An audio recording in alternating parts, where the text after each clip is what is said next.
तो फ्रेंड्स हम पढ़ रहे हैं मेटल फॉर्मिंग और ये जो टॉपिक है भाई ये काफी सिंपल और काफी इंटरेस्टिंग है। टॉपिक का टाइटल है different types of stress strain curves and mean flow stress. तो रजी basically different types of stress strain curve. Actually metal forming का एनालिसिस अपने आप में काफी कॉम्प्लिकेटेड रहता है अगर आप प्रॉपर वे में करो तो। जो आपको रिक्वायर्ड है आपके लेवल पे it is really very simple. मतलब किसी भी तरह की चिंता मत करना, मैं आपको जो आपके ग्रेजुएशन लेवल पे चाहिए कॉम्पिटिटिव एग्जाम लेवल पे मैं आपको उसका एक्सपर्ट बना दूंगा, आपको कोई दिक्कत नहीं आएगी। ठीक है, तो बेसिकली क्या चीज है, different types of stress strain curve. जैसे कि मैंने आपको बताया कि मेटल फॉर्मिंग अपने आप में काफी कॉम्प्लिकेटेड है, उसके एनालिसिस को सिंप्लीफाई करने के लिए हमने जो स्ट्रेस स्ट्रेन कर्व्स हैं हमने उन्हें थोड़ा सिंप्लीफाई कर लिया है ताकि हम न्यूमेरिकल एनालिसिस कंफर्टेबली कर सके। ये चीज समझ आ रही है? ठीक है, तो मोटे मोटे तौर पे चार तरह की स्ट्रेस स्ट्रेन कर्व्स हैं हमारे पास। एक है रिजिड परफेक्टली प्लास्टिक, एक है इलास्टिक परफेक्टली प्लास्टिक, एक है इलास्टिक लीनियर स्ट्रेन हार्डनिंग, एक है elastic non linear strain hardening. तो ये बेसिकली क्या है कि करके मैं आपको समझाता जाता हूं। सबसे पहली है रिजिड परफेक्टली प्लास्टिक। ठीक है, तो ये रिजिड परफेक्टली प्लास्टिक ये स्ट्रेस स्ट्रेन कर्व कैसी होती है, ऐसी लाइक दैट। ठीक है, this is stress, this is strain. ठीक है, और ये क्या है, दिस इज द वैल्यू और सॉरी रिजिड, हम यहां पर पढ़ रहे हैं रिजिड। ठीक है, रिजिड परफेक्टली प्लास्टिक, तो उसका ग्राफ जो है वो इस तरह से होता है लाइक दैट, इस तरह से रिजिड परफेक्टली प्लास्टिक। मतलब पहले जब आप स्ट्रेस फोर्स लगाओगे, जब आप फोर्स लगा रहे हो तो स्ट्रेस जब तक यील्ड स्ट्रेस को क्रॉस नहीं करता, स्ट्रेस जब तक यील्ड स्ट्रेस को क्रॉस नहीं करता वो जो ऑब्जेक्ट है वो डिफॉर्म नहीं होगा, it will behave as a rigid body. Rigid body क्या होती है, जितना मर्जी लोड लगा लो वो डिफॉर्म नहीं कर रही। ठीक है, तो ये कर्व क्या है, it is rigid perfectly plastic. ठीक है, तो ये क्या है, जैसे आप लोड लगाओगे लोड को इंक्रीज करोगे पॉइंट आपका कैसे बिहेव करेगा, दिस इज स्ट्रेन वैल्यू, जो स्ट्रेस है वो आपकी बढ़ती जाएगी ऊपर लाइक दैट। फोर्स लगा रहे हो, स्ट्रेस बढ़ रहा है, पर ऑब्जेक्ट में डिफॉर्मेशन आ रही है, बिल्कुल भी नहीं आ रही, डिफॉर्मेशन इज जीरो। ठीक है, जैसे ही आपका जो स्ट्रेस है वो यील्ड स्ट्रेस के बराबर पहुंचता है, अब जब आप स्ट्रेस लगा रहे हो, जब आप उसे डिफॉर्म करने की कोशिश कर रहे हो तो क्या हो रहा है, स्ट्रेस की वैल्यू कांस्टेंट हो जाती है और जो बॉडी है वो कांस्टेंट स्ट्रेस पर डिफॉर्म होनी शुरू हो जाती है। ठीक है, तो एक बार स्ट्रेस बढ़ते यील्ड स्ट्रेंथ तक जैसे ही आप पहुंचे उसके बाद जब आप उसे एलोंगेट करने की कोशिश करोगे तो एलोंगेट होना शुरू हो जाएगा at a constant stress value, stress constant रहेगा। So this is perfectly plastic behaviour. Perfectly plastic behaviour क्या है कि कांस्टेंट स्ट्रेस पे बॉडी लगा रहे हो, लोड लगा रहे हो, कांस्टेंट स्ट्रेस पे वो डिफॉर्म कर रही है। यहां तक समझ आ रहा है? ठीक है, अब ऐसे में अब यहां पर एक दूसरा पॉइंट है that is mean flow stress. अब मीन फ्लो स्ट्रेस बताने से पहले ये पता होना चाहिए कि फ्लो स्ट्रेस क्या होता है। This is the value of stress required to flow the material. Flow बहना, अब वो मतलब सॉलिड है वो बहेगा तो नहीं। ठीक है, कहने का मतलब ये कि टू डिफॉर्म द मटेरियल, कि मटेरियल को डिफॉर्म करने के लिए कितनी स्ट्रेस वैल्यू चाहिए। ठीक है, अब यहां पर मीन वर्ड इसलिए इस्तेमाल किया है क्योंकि हमें ना न्यूमेरिकल के अंदर हर पॉइंट पे स्ट्रेस अलग रहता है, एवरेज वैल्यू निकालनी पड़ती है हमें ओवर स्पैन ऑफ टाइम। ठीक है, तो जनरली क्या है, जनरली जैसे कर्व है, सपोज कीजिए वो मतलब इस तरह से, इस तरह का कर्व है। ठीक है, तो इलास्टिक रीजन खैर हम इग्नोर करके चलते हैं। ठीक है, तो बेसिकली क्या चीज है, जो ये कर्व है ना कर्व, ठीक है, ये स्ट्रेस वैल्यू जो स्ट्रेसेस जो लग रहे हैं, ठीक है, ओके दिस वाज ट्रू, ये तो ट्रू वाला था, कभी नीचे आएगा नहीं, तो हमेशा ही ऊपर जाएगा। ये जो है, ठीक है, स्ट्रेस स्ट्रेन कर्व है। तो फ्लो स्ट्रेस क्या होता है, अब इस स्ट्रेस आप इधर हो, ठीक है, इस स्ट्रेन वैल्यू पे हो, आप अभी यहां खड़े हो, तो यहां से मटेरियल को और डिफॉर्म करने के लिए कितना स्ट्रेस आपको लगाना पड़ेगा, इसके कोरोस्पॉन्डिंग स्ट्रेस कितना है, समझ आ रहा है?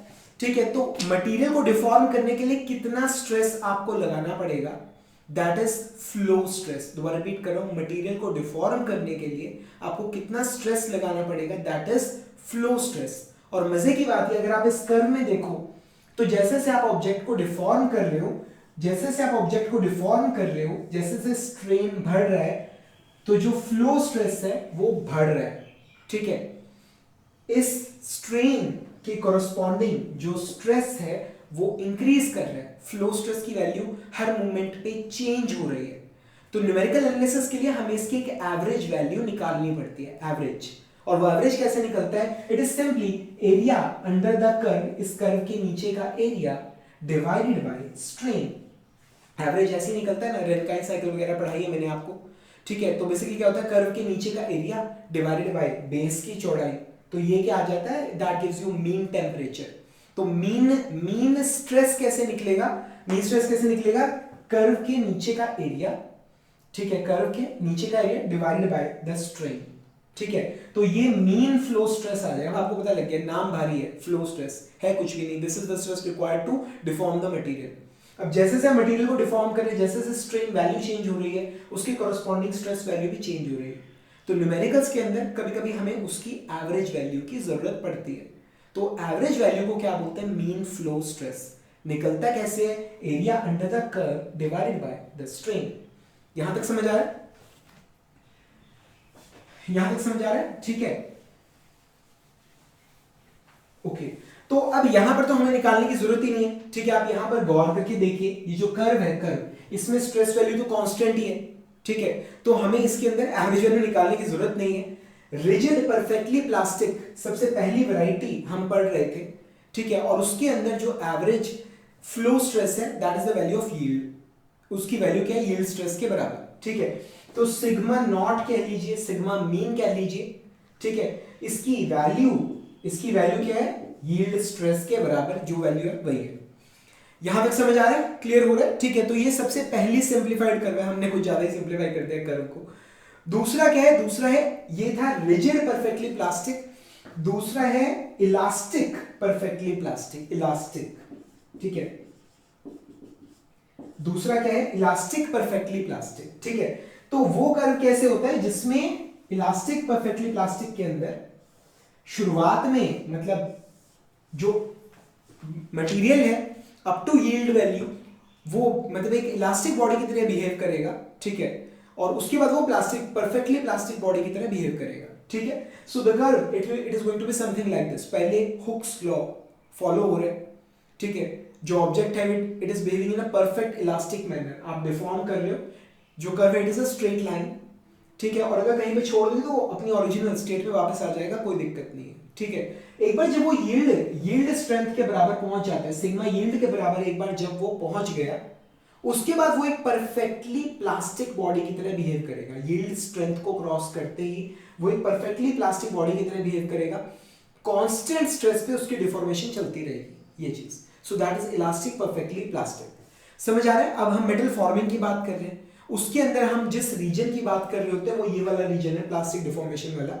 और उसके अंदर अगर हम मीन फ्लो स्ट्रेस की वैल्यू निकालें, mean flow stress average value अगर आप देखो, तो परफेक्टली प्लास्टिक रीजन के अंदर जो मीन फ्लो स्ट्रेस है that is equal to yield stress, ठीक है।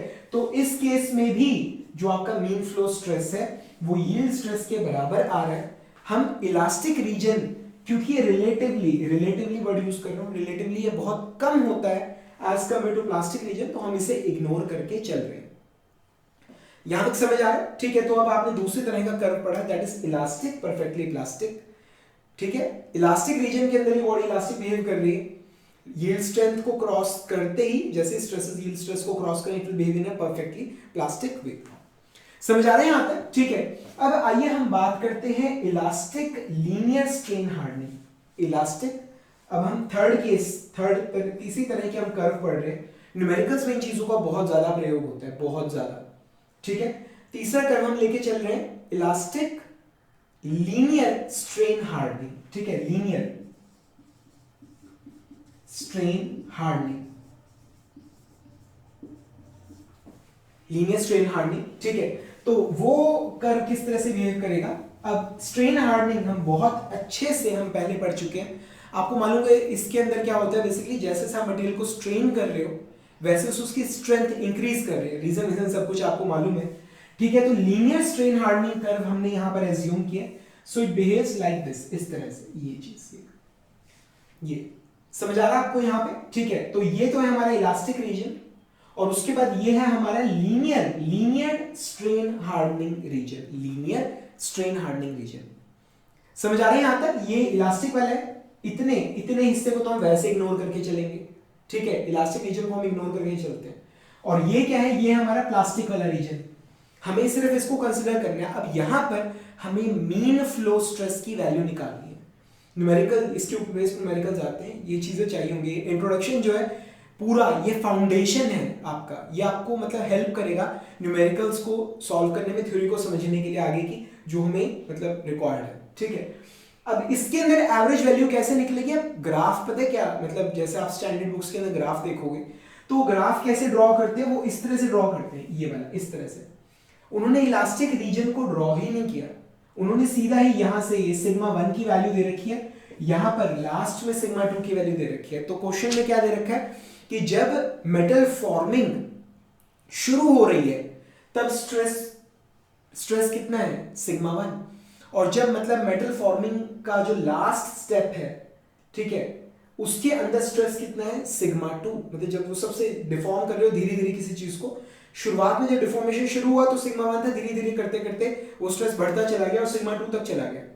और केस कौन सा है? लीनियर स्ट्रेन हार्डनिंग का। और आपको सपोज करो क्वेश्चन में क्या चाहिए? मीन फ्लो स्ट्रेस की वैल्यू। तो मीन फ्लो स्ट्रेस क्या होगा?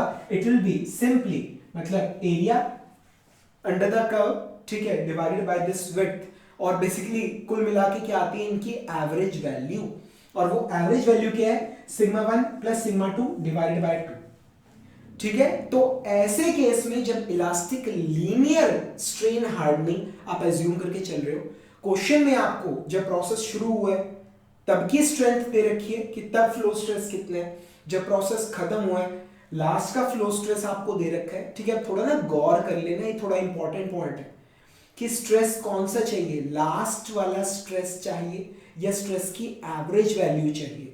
अगर एवरेज वैल्यू अगर किसी मोमेंट में आपको चाहिए और स्ट्रेन हार्डनिंग का कर्व अगर लीनियर है तो एवरेज वैल्यू क्या होगा? Sigma 1 plus sigma 2 divided by 2। Process की शुरुआत में जो स्ट्रेस दिया गया है, प्रोसेस के एंड में जो स्ट्रेस दिया गया है, दोनों का average value sigma 1 plus sigma 2 divided by 2। समझ आ रहा है? यहां तक क्लियर हो रहा है? ठीक है, तो यहां पर आपको प्रोसेस के अंदर क्वेश्चन में सिग्मा 1 दे रखा है, एंड का आपको सिग्मा 2 दे रखा है, और क्वेश्चन में आपको एवरेज वैल्यू चाहिए, average sigma 1 plus sigma 2 by 2 because the curve it is linear.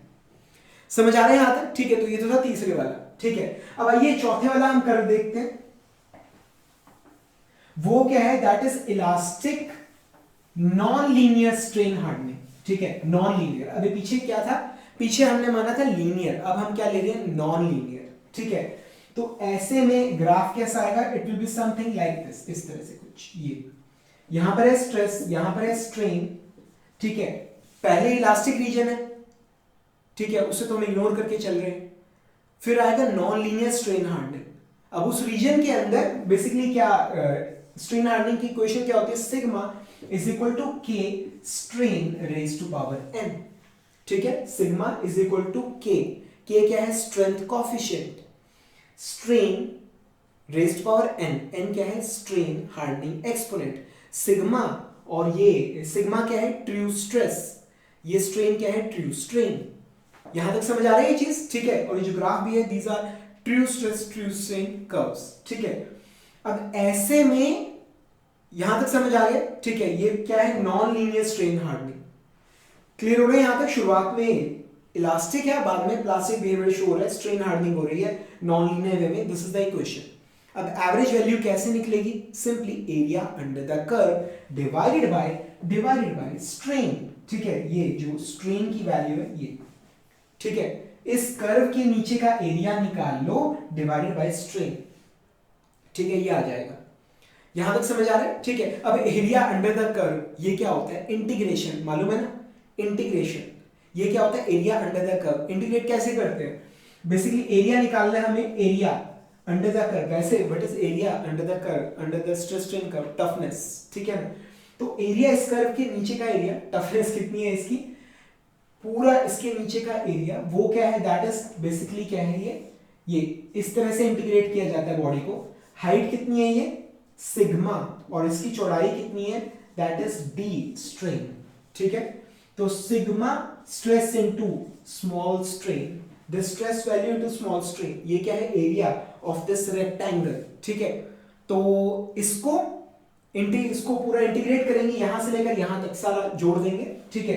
तो इसको इंटीग्रेट, अब शुरुआत में स्ट्रेन वैल्यू कितनी है 0 और लास्ट में कितनी है E, समझ आ रहे हैं यहां तक, ठीक है।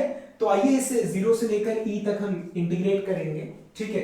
अब स्ट्रेस का फॉर्मूला क्या है, K strain raise to power n, ठीक है, is equal to K strain raise to power n D strain, integrate करेंगे फ्रॉम 0 टू E, ठीक है, 0 टू E, ठीक है। तो ये क्या आ गया, अब K कांस्टेंट है बाहर, strain raise to power n का इंटीग्रल क्या होगा, strain raise to power n+1 divided by n+1, समझ आ गया, ठीक है। So this is the area under the curve, ये हमने एरिया अंडर द कर्व निकाल लिया। तो mean stress, mean flow stress कितना होगा, sigma naught, mean flow stress, ये क्या है, एरिया अंडर द कर्व जो हमने निकाला है, that is K strain raise to power n+1 divided by n+1, ठीक है। और ये एरिया अंडर द कर्व है, अब इसे डिवाइड करेंगे हम इस चौड़ाई से, ग्राफ की चौड़ाई से, वो कितना है, स्ट्रेन, ठीक है।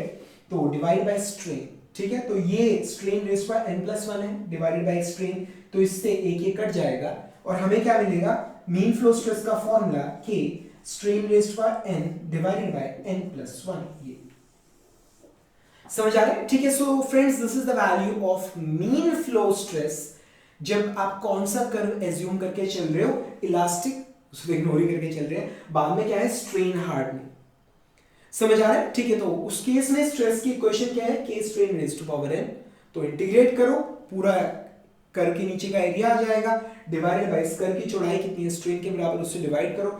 So friends, this is the value of mean flow stress in this case, ठीक है। अब देख लेना भाई, क्वेश्चन में जो सा रिक्वायर्ड होगा, और ये फॉर्मूला भी तब लगेंगे जब आपको एवरेज या मीन फ्लो स्ट्रेस चाहिए होगा। अगर मैक्सिमम फ्लो स्ट्रेस की जो लास्ट वाली वैल्यू जो आ रही है, अगर वो चाहिए तो यही वाली वैल्यू इस्तेमाल होगी, थोड़ा देख लेना क्या चीज रिक्वायर्ड है, ठीक है, समझ आया। तो फ्रेंड्स, ये टॉपिक काफी इंपॉर्टेंट था, आई होप आपको चीजें समझ आ रही होंगी, ठीक है। एक तो ना कैसे लग रहे हैं आपको लेक्चर्स, ये नीचे कमेंट्स में आप लिखते रहा करिए, मुझे हमेशा आपके कमेंट्स का बड़ी ही बेसब्री से इंतजार रहता है, मतलब हम इतना एफर्ट करते हैं, आपको चीजें समझ आ रही है, नहीं आ रही है, आपका क्या फीडबैक है, ठीक है। हमेशा मतलब क्लास में जब मैं पढ़ा रहा होता हूँ, क्लास के अंदर एक्चुअल क्लासरूम में, तब तो बच्चों के मतलब मुंह को देख के पता लग जाता है कि किसको क्या समझ आ रहा है, किसको क्या डाउट आ रहा है, ठीक है ना। पर अब ये वीडियोस है, आप मुझे देख सकते हो, मैं आपको नहीं देख सकता। तो फ्रेंड्स, प्लीज थोड़ा सा वक्त लगा के नीचे कमेंट्स में जरूर मेंशन करना कि आपको मेरे लेक्चर्स कैसे लग रहे हैं, ठीक है। अभी सीखने के लिए और भी बहुत कुछ है, पर ये इससे आगे काम करेंगे अगले लेक्चर में फ्रेंड्स। तब तक के लिए thank you very much and wish you all the best.